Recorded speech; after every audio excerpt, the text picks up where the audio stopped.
Hello friend, आप सभी का हमारे यूट्यूब चैनल पर स्वागत है। आज हम पढ़ाने वाले हैं क्लास 10 विज्ञान, कार्बन तथा इसके यौगिक।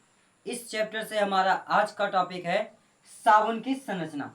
साबुन की संरचना बहुत ही आसान है, बस इसका आपको केवल सिर्फ एक चीज़ याद होना चाहिए, साबुन का सूत्र। साबुन का सूत्र यदि आपको याद है तो इसकी संरचना बनाने में कुछ भी नहीं है। संरचना तो एकदम आसान है। संरचना बनाना सीख गए तो इसके पूरे की पूरी थ्योरी आपको याद हो जाएगा, जो ये आपके लिए बहुत ही ज़्यादा इम्पोर्टेंट है। ये बोर्ड एग्जाम में पूछे जाने वाले क्वेश्चन हैं, क्योंकि इसमें दो चीज होते हैं। दो चीज के ये दो इसमें इसे दो भागों में बांटा गया है। अभी हम आपको बताते हैं इसके सूत्र के साथ इसे दो भागों में कैसे बांटा गया है। साबुन का जो है सूत्र क्या होता है? C17H35 COO। इसे दो भागों में तोड़ देंगे। क्या? एक ये वाला भाग और एक ये वाला भाग। यही साबुन का सूत्र है। इसी को दो भागों में तोड़ने चल रहे हैं संरचना बनाकर। कितने कार्बन है भैया? 17 है। 17 कार्बन की संरचना बनाते हैं। 1 2 3, कितने हुए? 1 2 3 4 5 6 7 8 9 10 11 12 13 14 15 16। एक 16 को हम यहीं पे खत्म कर लेते। 16 और एक हो गया 17। 16 एक 17। अब यहीं पे क्या लग जाएगा? 17 हमारा ये हो गया। अब हाइड्रोजन भी इसके साथ चला गया, बचा क्या? एक सी। इस सी को हम यहाँ पे करते हैं। आगे क्या है? दो ऑक्सीजन है, दो ऑक्सीजन यन्ने कर दें। अब 17 कार्बन को आपको दिखाना है। कैसे कार्बन दिखाते हैं?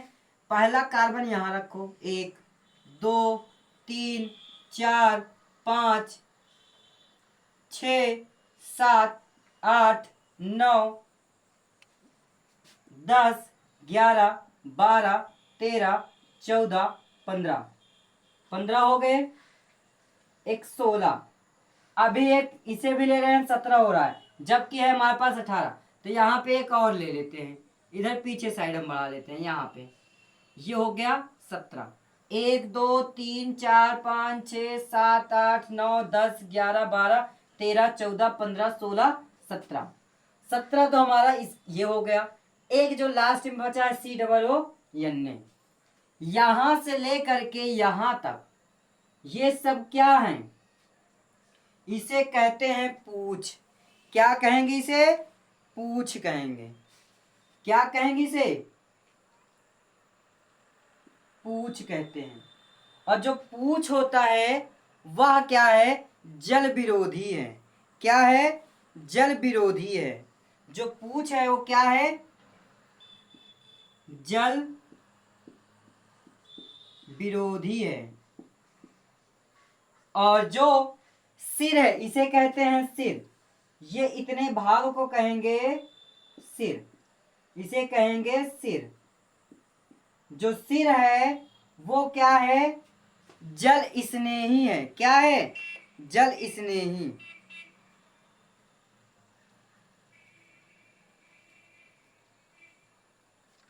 ये क्या है? जल स्नेही है। अब इसका मतलब आप समझ लीजिए, आपको पूरा का पूरा साबुन की संरचना खत्म हो गई। साबुन की संरचना बनकर तैयार है, बस आपको समझना है। साबुन का सूत्र, पहला कंडीशन आपको याद होना चाहिए। इस इतने की संरचना जो बनी है ये जल विरोधी का कार्य करता है, जिसे पूछ कहते हैं। और जो ये भाग है COO, ये सिर है, इसे सिर कहते हैं। और ये क्या है? जल स्नेही है। स्नेही का मतलब जल के साथ संपर्क बना करके रहना। जल के साथ ये रह सकता है और जल से ये क्या होगा? दूर भागेगा। क्या भागेगा? दूर। सिंपल सा क्या बना लेते हैं? सिर जैसे कि ये हो गया हमारा, क्या हम थोड़ा सा उल्टा बना रहे हैं। ये हो गया सिर, जैसे मनुष्य का सिर होता है उस प्रकार से ये सिर हो गया। ठीक। पतंग का पूंछ जानते हो किस प्रकार से होता है? पतंग का पूंछ ऐसे ही होता है। ये हो गया जल विरोधी, इसे कहेंगे जल विरोधी और इसे कहेंगे जल स्नेही। ये क्या है? जल स्नेही है। और ये क्या है? जल विरोधी। इस प्रकार से किताब में देखने को मिलेगा। मनुष्य का सिर बना दो, वो हो गया सिर जो जल स्नेही है, और पूंछ पतंग का पूंछ बना दो जो जल विरोधी का कार्य करता है। अब जैसे पूछ लिया कि जल विरोधी किसे कहते हैं, जल विरोधी से आप क्या समझते हैं, तो कह सकते हैं कि जो जल के संपर्क से दूर भागता है, जल के संपर्क से दूर दूर भागता है, तथा वह तेल, किसमें? तेल या ग्रीस, तेल या ग्रीस में क्या हो जाता है?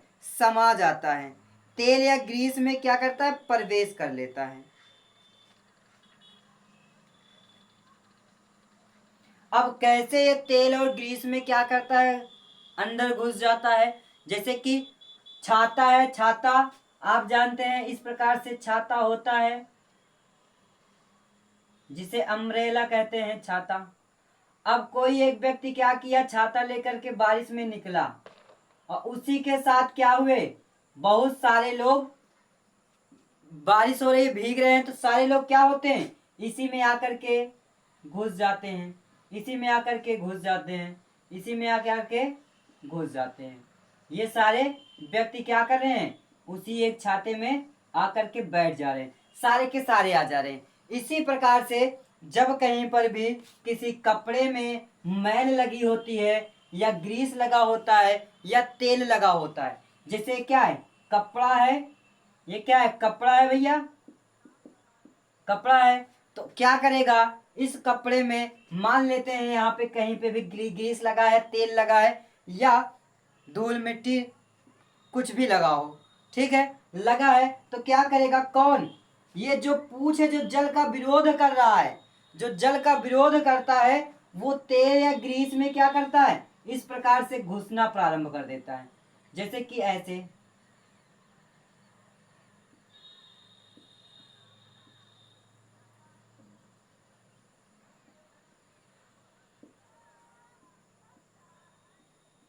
ये सारे पूंछ जो होंगे उस ग्रीस में, उस तेल में जब अंदर घुसते चले जाएंगे, तो क्या करेगा, एक समय आ जाएगा, क्या, कपड़े से मैल को बाहर निकाल लेगा, और सारे जो पूंछ होंगे वो इस प्रकार से मैल को बाहर निकाल लेगा।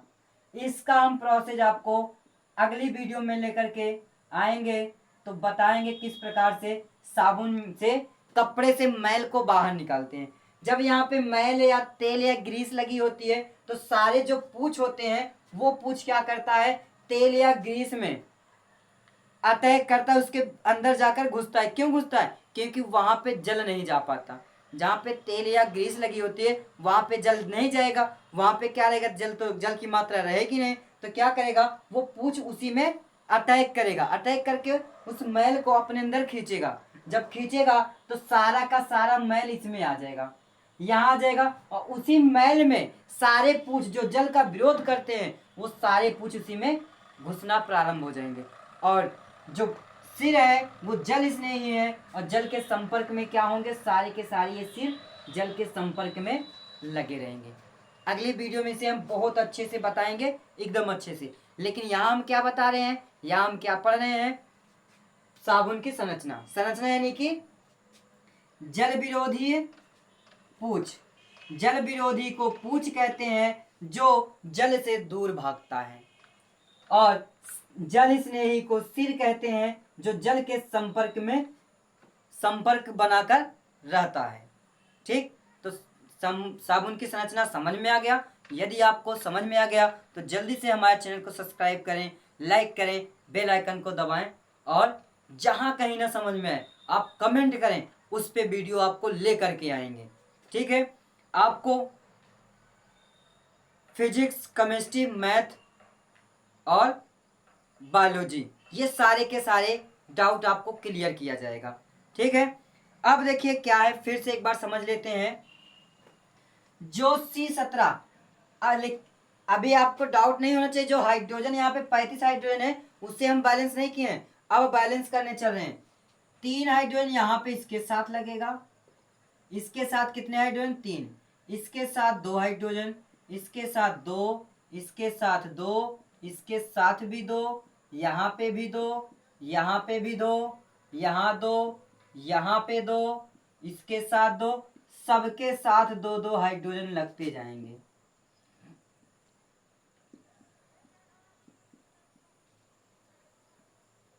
अब 35 हाइड्रोजन को काउंटिंग करिए, 3 को साइड में रखो, पहले सबको कर लो। 2 का 2, 2 दूना 4, 2 तीन 6, 2 चौका 8, ऐसे गिन लेते हैं। 1 2 3 4 5 6 7 8 9 10 11 12 13 14 15 16, 16 दूना 32, 32 3 35, 35 हाइड्रोजन हो गए। और लास्ट में क्या आया, C00, C00, यन्ने यन्ने। समझ में आ गया, क्लियर, कोई डाउट नहीं होना चाहिए। जो पूछ है वो क्या करता है, जल विरोधी का कार्य करता है। जल विरोधी किसे कहते हैं, जल विरोधी को पूछ किसे प्रदर्शित किया जाता है। अब आपको परिभाषा बता रहे हैं। परमाणु संरचना समझ गए, साबुन की संरचना समझ गए। साबुन की संरचना यदि आप समझ गए तो अब इसमें साबुन को कितने भागों में बांटा गया है, 2 भागों में। कितने भागों में, 2 भागों में। एक क्या है, जल विरोधी, दूसरा जल स्नेही। एक क्या है, जल विरोधी, दूसरा जल स्नेही, 2 भाग। अब दोनों की परिभाषा जान लेते हैं। परिभाषा, जल विरोधी, विरोधी का मतलब जल को से दूर रहना। आप हमारे संपर्क में मत आइए, नहीं तो हम गीला हो जाएंगे। जल से दूर भागेगा, जैसे कि आप किसी से नफरत करते रहो तो आप उससे क्या करोगे, दूर भागोगे, है कि नहीं। जो आपके मित्र होंगे उसके संपर्क में जाओगे, जाते हैं, ठीक है। तो क्या है, जल विरोधी किसे कहते हैं, जल विरोधी को पूछ द्वारा प्रदर्शित किया जाता है। जल विरोधी को पूछ द्वारा प्रदर्शित किया जाता है। इसका, यह जल से दूर भागता है, यह जल से दूर भागता है तथा यह जल से दूर भागता है तथा यह तेल या ग्रीस के संपर्क में, तेल या ग्रीस में प्रवेश करता है। किसमें, तेल या ग्रीस में प्रवेश करता है। जल से दूर भाग करके तेल या ग्रीस में प्रवेश करता है और उसे बाहर निकालने का कार्य करता है। चाहे इसे लिखो या मत लिखो, बस इतना कह देंगे कि यह तेल या ग्रीस में प्रवेश करता है। जल से दूर भागता है, इसे पूछ द्वारा प्रदर्शित करते हैं, जो जल का विरोध करता है तथा तेल या ग्रीस में प्रवेश करता है। जल स्नेही किसे कहते हैं, इस जल स्नेही को सिर द्वारा प्रदर्शित किया जाता है। जल स्नेही को सिर द्वारा प्रदर्शित किया जाता है, जो जल के संपर्क में रह करके अपना कार्य प्रदर्शित करता है। समझ में आ गया, यदि समझ में आ गया तो जल्दी से चैनल को सब्सक्राइब करें, लाइक करें, कमेंट करें और बेल आइकन को दबाना न भूलें। वीडियो में अंत तक बने रहने के लिए धन्यवाद।